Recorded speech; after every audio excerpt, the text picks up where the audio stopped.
പ്രിയമുള്ളവർ, നമുക്കേറ്റവും പ്രിയങ്കരനായിരുന്ന കൊച്ചേട്ടൻ്റെ 1ാം ചരമവാർഷികമായിരുന്നു ഇന്നലെ. കെ കൊച്ച് അദ്ദേഹത്തിൻ്റെ ജീവിതത്തിലൂടെ കേരളീയ സമൂഹത്തിലുണ്ടാക്കിയ അഗാധമായ പരിവർത്തനങ്ങളെ മനസ്സിലാക്കുകയും അതിനെ മുന്നോട്ടെടുക്കാൻ പരിശ്രമിക്കുകയും ചെയ്യുന്നവരാണ്. അതിൻ്റെ പ്രാധാന്യം മനസ്സിലാക്കിയിട്ടുള്ളവരാണ് ഇന്നിവിടെ കൂടിയിട്ടുള്ളത്. ജീവിതത്തിൻ്റെ നാനാ തുറകളിലുള്ളവർ കേരളത്തിൻ്റെ വിവിധ ഭാഗങ്ങളിൽ നിന്നും ഇവിടെ എത്തിച്ചേർന്നുകൊണ്ടിരിക്കുകയാണ്. ഒരു ദിവസം നീണ്ടു നിൽക്കുന്ന ഒരനുസ്മരണ പരിപാടിയാണ് നമ്മൾ ആസൂത്രണം ചെയ്തിട്ടുള്ളത്. രാവിലെ ഇപ്പോൾ നമ്മൾ ആരംഭിക്കുന്ന അനുസ്മരണ സമ്മേളനവും ഉച്ചഭക്ഷണം ഇവിടെ തന്നെ ക്രമീകരിച്ചിട്ടുണ്ട്. ഉച്ച കഴിഞ്ഞ് ഡോക്ടർ ടി.എസ്. ശ്യാംകുമാറിൻ്റെ പ്രഭാഷണവും തുടർന്ന് ഉള്ള ചർച്ചയും ആണ് ഈ പ്രോഗ്രാമിൻ്റെ പ്രധാനപ്പെട്ട ഘടകങ്ങൾ. ഈ സമ്മേളനം ഉദ്ഘാടനം ചെയ്യേണ്ടിയിരുന്നത് കേരളത്തിൻ്റെ പ്രതിപക്ഷ നേതാവും ഐക്യ ജനാധിപത്യ മുന്നണിയുടെ ചെയർമാനുമായിട്ടുള്ള വി ഡി സതീശനായി. വി ഡി സതീശൻ കെ കൊച്ചിൻ്റെ ആശയങ്ങളിൽ വളരെ തൽപരനും കെ കൊച്ചിനോട് ഏറെ ബഹുമാനവും സ്നേഹവും ഉണ്ടായിരുന്ന ഒരു നേതാവാണ്. അത് സ്വകാര്യ സംഭാഷണങ്ങളിലും അല്ലാത്ത ഇടങ്ങളിലെല്ലാം അദ്ദേഹം തുറന്ന് പറയുകയും ചെയ്തിട്ടുണ്ട്. അതുകൊണ്ടാണ് അദ്ദേഹത്തെ ഈ യോഗത്തിൻ്റെ ഉദ്ഘാടകനായി നമ്മൾ നിശ്ചയിച്ചത്. എന്നാൽ ഔദ്യോഗികമായ തിരക്കുകൾ മൂലം നമുക്കറിയാം, ഇപ്പോൾ ഒരു തെരഞ്ഞെടുപ്പ് വരാൻ പോവുകയാണ്. അതുമായി ബന്ധപ്പെട്ട ചർച്ചകൾക്കായി അദ്ദേഹം ഡൽഹിയിലായതുകൊണ്ട് മാത്രമാണ് ഇന്നിവിടെ എത്തിച്ചേരാൻ കഴിയാത്തത് എന്ന് അദ്ദേഹം അറിയിക്കുകയുണ്ടായി. കേരളത്തിലെവിടെയാണെങ്കിലും ഈ യോഗത്തിൽ ഞാൻ വരുമെന്ന് അദ്ദേഹത്തെ ക്ഷണിക്കുമ്പോൾ അദ്ദേഹം വാക്ക് തന്നിരുന്നതാണ്. നിർഭാഗ്യവശാൽ അത് നടന്നില്ല. അതുകൊണ്ട് ആ ഒരു ഉത്തരവാദിത്വം ഈ സമ്മേളനം ഉദ്ഘാടനം ചെയ്യുന്നതും കെ കൊച്ച് സ്മാരക ട്രസ്റ്റ് രൂപീകരണത്തിൻ്റെ പ്രഖ്യാപനവും നിർവഹിക്കുന്നത് കടുത്തുരുത്തിയുടെ MLA അഡ്വക്കേറ്റ് മോൻസ് ജോസഫാണ്. ഈ സമ്മേളനത്തിൽ മുഖ്യ പ്രഭാഷകനായി ഉള്ളത് അഡ്വക്കേറ്റ് റോയ് ജോർജ്, കടുത്തുരുത്തി പഞ്ചായത്തിൻ്റെ പുതിയ പ്രസിഡൻ്റാണ് അദ്ദേഹം. ഈ യോഗത്തിൽ സമാദരണീയരായ നിരവധി പേർ പങ്കെടുക്കുന്നുണ്ട്. അഡ്വക്കേറ്റ് സനീഷ് കുമാർ, KPMSൻ്റെ നേതാവാണ് അദ്ദേഹം. കെ സുരേഷ്, CSDSൻ്റെ സംസ്ഥാന അധ്യക്ഷനാണ് അദ്ദേഹം, ഇപ്പോൾ തന്നെ വേദിയിലുണ്ട്. ബിഷപ്പ് മാർ കൊറിലോസ് തിരുമേനി, അദ്ദേഹവും കെ കൊച്ചിൻ്റെ ആശയങ്ങളോട് വളരെ അടുത്തു നിൽക്കുകയും കൊച്ചേട്ടനോട് വലിയ സ്നേഹ ബഹുമാനങ്ങളോടെ ഇടപഴകുകയും ചെയ്യുന്ന ഒരാളാണ്. അദ്ദേഹവും വേദിയിൽ എത്തിച്ചേർന്നിട്ടുണ്ട്. ഡോക്ടർ സുരേഷ് കുമാർ, കോട്ടയം മെഡിക്കൽ കോളേജിലെ ഡോക്ടറാണ്. കെ കൊച്ചിനെ ഏറ്റവും അവസാന സമയം കെയർ ചെയ്ത ഡോക്ടർ കൂടിയാണ് അദ്ദേഹം. സി ദാവൂദ് മീഡിയ വണ്ണിൻ്റെ എക്സിക്യൂട്ടീവ് എഡിറ്ററാണ്. ദീർഘകാലം പത്രപ്രവർത്തന രംഗത്ത് ഉണ്ടായിരുന്ന ഒരാളാണ്. കേരളത്തിലെ തിരസ്കൃത മനുഷ്യരെ പ്രതിനിധാനം ചെയ്യുന്ന വ്യവഹാരങ്ങളിൽ സജീവമായി പങ്കുകൊള്ളുന്ന ഒരാളുമാണ്. പ്രശാന്ത് ഇടവൻ കൊടുങ്ങല്ലൂർ സ്വദേശിയാണ്. ഒരു ജാതി പിള്ളേരിഷ്ട എന്ന സിനിമയുടെ സംവിധായകൻ കൂടിയാണ്. അദ്ദേഹം നേരത്തെ തന്നെ ഇവിടെ എത്തിച്ചേർന്നിട്ടുണ്ട്. കൊടുങ്ങല്ലൂർ കൂട്ടായ്മ എന്നറിയപ്പെടുന്ന കേരളത്തിൻ്റെ സാമൂഹിക പ്രശ്നങ്ങളിൽ സജീവമായി ഇടപെടുന്ന കൂട്ടായ്മയുടെ ഭാഗവുമാണ്.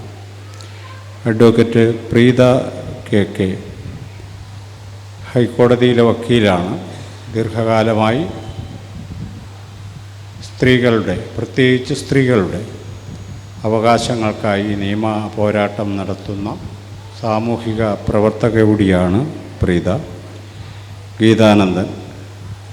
ഗീതാനന്ദനെ പ്രത്യേകിച്ച് പരിചയപ്പെടുത്തേണ്ടതില്ല. ഗോത്ര മഹാസഭയുടെ കോർഡിനേറ്ററാണ്. K. അംബുജാക്ഷൻ കേരള ദളിത് പാന്തേഴ്സിൻ്റെ സ്ഥാപക നേതാവാണ് അംബുജാക്ഷൻ. K. വത്സകുമാരി ദളിത് സമുദായ മുന്നണിയുടെ സംസ്ഥാന ട്രഷററാണ്. ജോൺ ജോസഫ് അദ്ദേഹം KK കൊച്ചിനോടൊപ്പം പതിറ്റാണ്ടുകൾ സഞ്ചരിച്ച് സാമൂഹിക പ്രവർത്തനത്തിൽ ഏർപ്പെട്ട ഒരാളാണ്. KK കൊച്ചിന് ഏറ്റവും അടുത്ത സുഹൃത്തെന്ന് വിളിക്കാവുന്ന ഒരാൾ കൂടിയാണ് ജോൺ ജോസഫ്. അദ്ദേഹത്തിൻ്റെ ഒരു പുസ്തകം, KK കൊച്ചിന് ഒരു പുസ്തകം സമർപ്പിച്ചിട്ടുള്ളത് തന്നെ ജോൺ ജോസഫിനാണ്. അദ്ദേഹം ഇപ്പോൾ പൂത്രിക്ക ഗ്രാമപഞ്ചായത്തിലെ വൈസ് പ്രസിഡൻ്റ് കൂടിയാണ്. ഇത്രയും പേരാണ് രാവിലത്തെ യോഗത്തിൽ പങ്കെടുക്കുന്നത്. ഞാൻ ദീർഘിപ്പിക്കുന്നില്ല.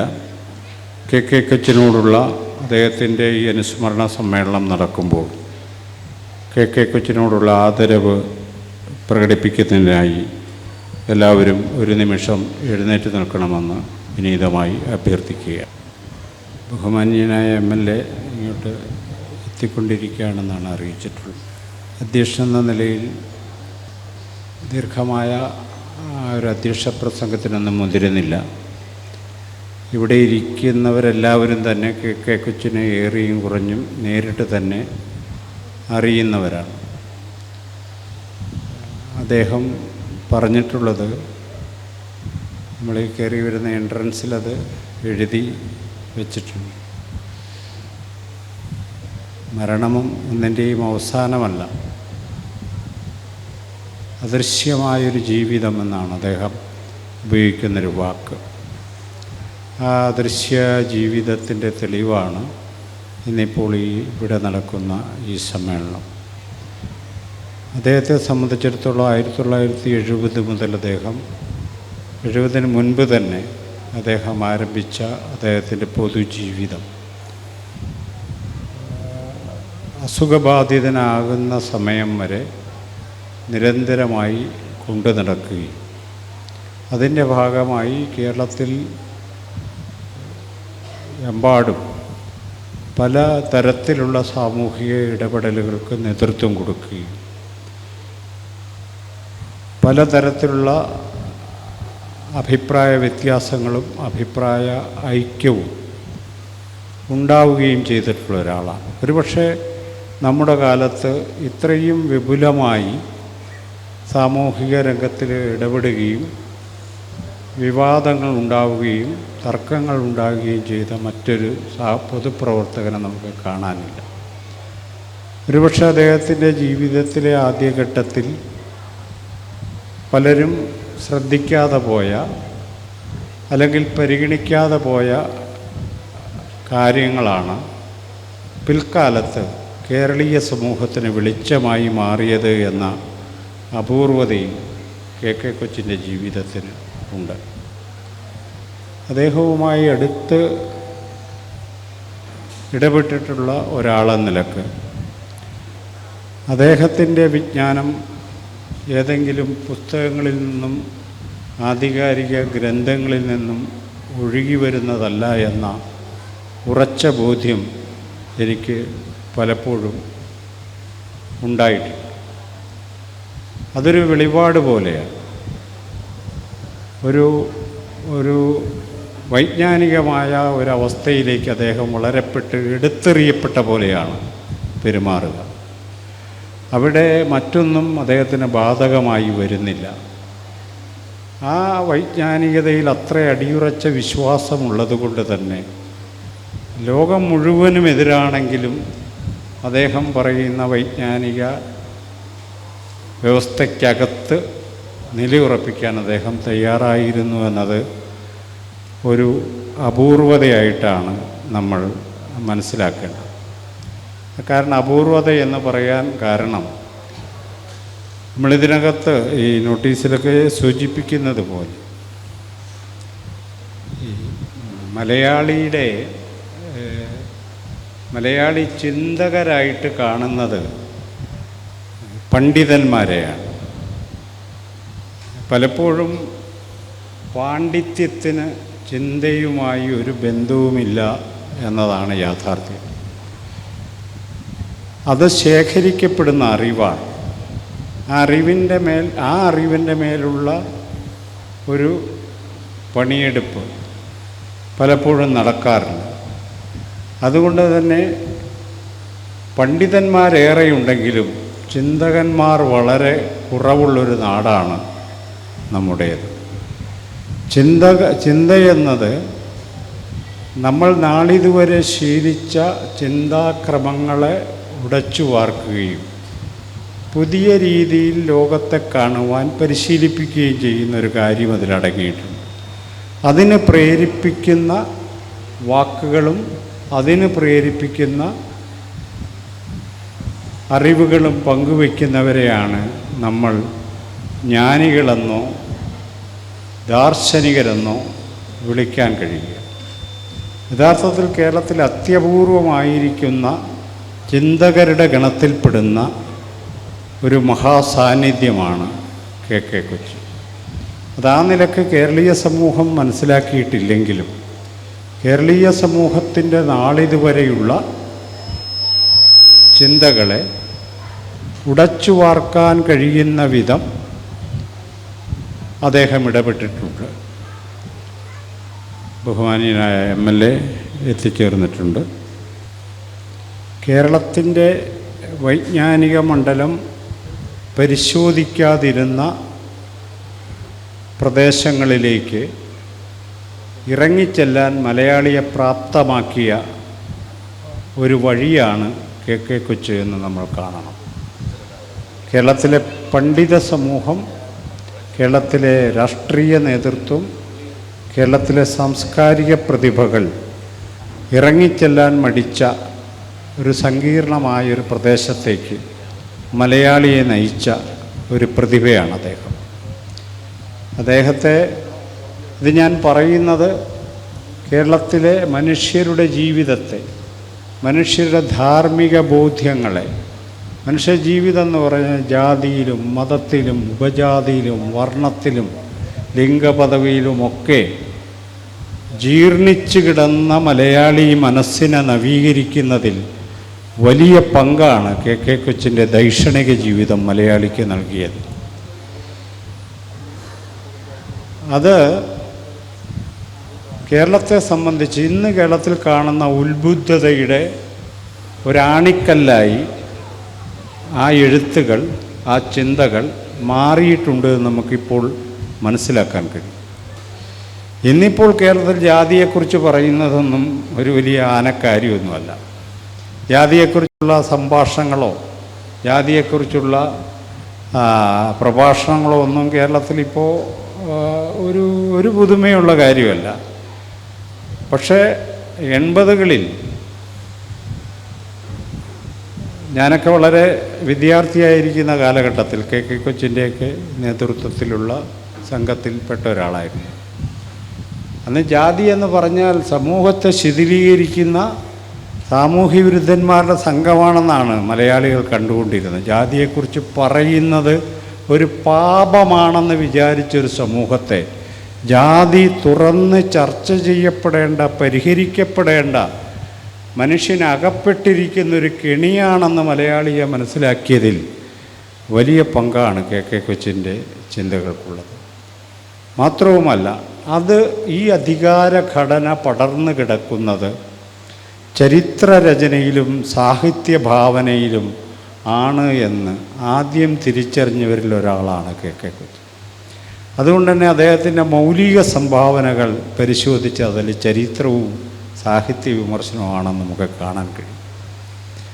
സാഹിത്യ വിമർശനം ഏതെങ്കിലും ഒരു കൃതിയെ വിമർശിക്കുന്നൊരു കാര്യമല്ല, മറിച്ച് സാഹിത്യത്തെ തന്നെ നാം എങ്ങനെയാണ്, അതിൻ്റെ ഭാവനാലോകത്തെ നാം എങ്ങനെയാണ് നോക്കിക്കാണേണ്ടത് എന്ന് അതിൻ്റെ ഒരു പൊതുവഴി വെട്ടിയ സാഹിത്യ വിമർശനത്തിൻ്റെ ഒരു പൊതുധാരയെ കേരളത്തിന് സംഭാവന ചെയ്തൊരാളാണ്. അദ്ദേഹത്തിൻ്റെ ചരിത്ര പുസ്തകം സമർപ്പിച്ചിട്ടുള്ളത് പി കെ ബാലകൃഷ്ണൻ.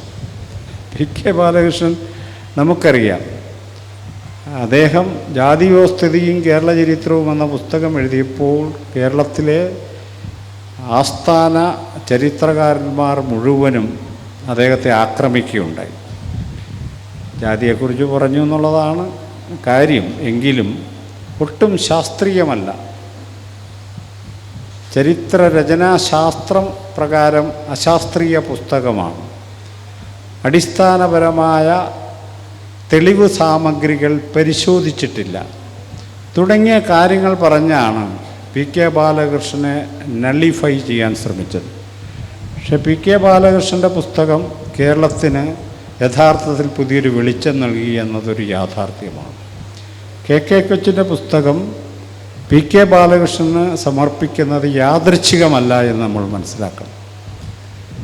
ആ നിലക്ക് ചരിത്രരചനയിൽ സാഹിത്യ ഭാവനയുടെ വിമർശനങ്ങളിൽ സാമൂഹിക പ്രവർത്തനങ്ങളിൽ അദ്ദേഹത്തിൻ്റെ ഏറ്റവും നീക്കി വച്ചിരിക്കുന്ന, ഒരുപക്ഷെ ചരിത്രത്തിൻ്റെ ഭാവിയെ നിർണ്ണയിക്കാൻ സാധ്യതയുള്ള ഒരു സങ്കല്പനം, ആദിമഘട്ടത്തിൽ നവോത്ഥാന കാലഘട്ടത്തിൽ ഉണ്ടായിരുന്നൊരു സങ്കല്പനത്തെ ആധുനിക സമൂഹത്തിലേക്ക് തിരിച്ചെടുത്ത സമുദായം, കമ്മ്യൂണിറ്റി എന്ന സങ്കല്പം ആധുനിക സമൂഹത്തിൽ മുന്നോട്ട് വെച്ച പ്രധാനപ്പെട്ട ആളാണ് കെ കൊച്ചി. അപ്പോൾ കമ്മ്യൂണിറ്റി എന്നൊക്കെ പറഞ്ഞാൽ അറുപിന്തിരിപ്പൻ കാര്യമാണെന്ന് കേരളം വിചാരിച്ചുകൊണ്ടിരിക്കുമ്പോഴാണ് ദളിത് സമുദായം എന്നുള്ള വാക്കൊക്കെ കെ കൊച്ചി പറയുന്നതെന്ന് ഓർക്കണം. അത് വളരെ വലിയ കനത്ത വെല്ലുവിളിയാണ് ഉയർത്തുന്നത്. അപ്പോൾ ഈ കെ കൊച്ചി പറയുന്ന സമുദായമെന്ന വാക്ക് ചരിത്രത്തിൽ നിന്ന് പുറകോട്ട് പോകുന്നൊരു കാര്യമാണെന്ന് പറയുമ്പോൾ ഇത് ചരിത്രത്തിന് മുന്നോട്ട് പോകാനുള്ള വാതായനമാണെന്ന് തിരിച്ചു പറഞ്ഞുകൊണ്ടാണ് ആ വാക്ക് പോലും കേരളത്തിൽ സ്ഥാപിച്ചെടുത്തത് നമ്മൾ അറിയണം.